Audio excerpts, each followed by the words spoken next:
Strong bad. Let's talk about the 4 functions that the firearm goes through, as well as the 4 malfunctions that can occur to a firearm. Now, those 4 functions are feeding a cartridge into the chamber, firing that cartridge, next extracting the spent casing or the brass from the chamber, and lastly ejecting that empty brass from the firearm. They are again feed, fire, extract, and eject. Now, it looks like this. For safety, we have an unloaded firearm. We're going to inspect the chamber to make sure it's clear. We're going to recheck that chamber and go hammer down.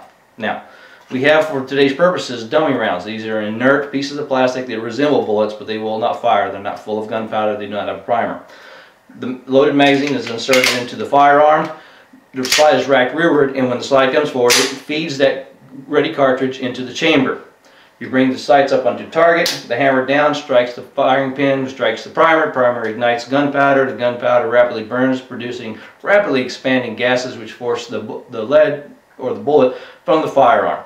Those rapidly expanding gases then force the slide rearward, which will then use the extractor to pull that brass from the firearm. It strikes the ejector, and out comes that empty piece of brass, ready to go back into battery, again into the feeding process. Now, for today, we're going to discuss now the 4 malfunctions. Predictably, they would be a failure to feed, a failure to fire, a failure to eject, or a failure to extract.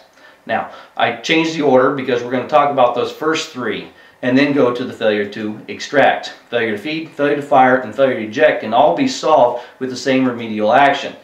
The shooter will slap up onto the magazine, grab the firearm and rack the slide rearward, thereby ejecting and extracting. Bring the slide back into place and back up onto target. Tap, rack, target. The failure to extract produces a radically different malfunction. What has happened is that the spent casing or an unfired round for some reason has not been pulled from that chamber, and then when the slide goes forward, it attempts to feed another round on top of it. It will look like this.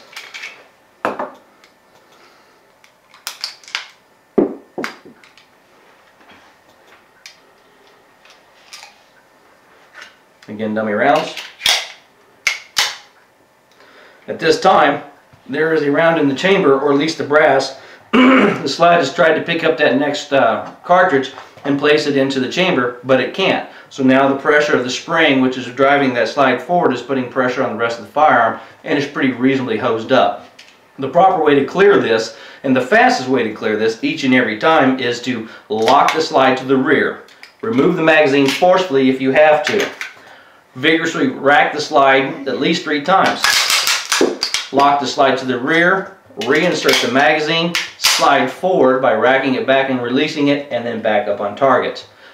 Now, there are some people that will advocate some different ways of doing that. They're not necessarily wrong, but if you want to ensure that the firearm is placed back into shooting condition every time, that is the way to do it. Again, rack the slide to the rear, remove the magazine, vigorously rack the slide at least 3 times, lock the slide to the rear, reinsert the magazine, pull back and release the slide, come back up on target.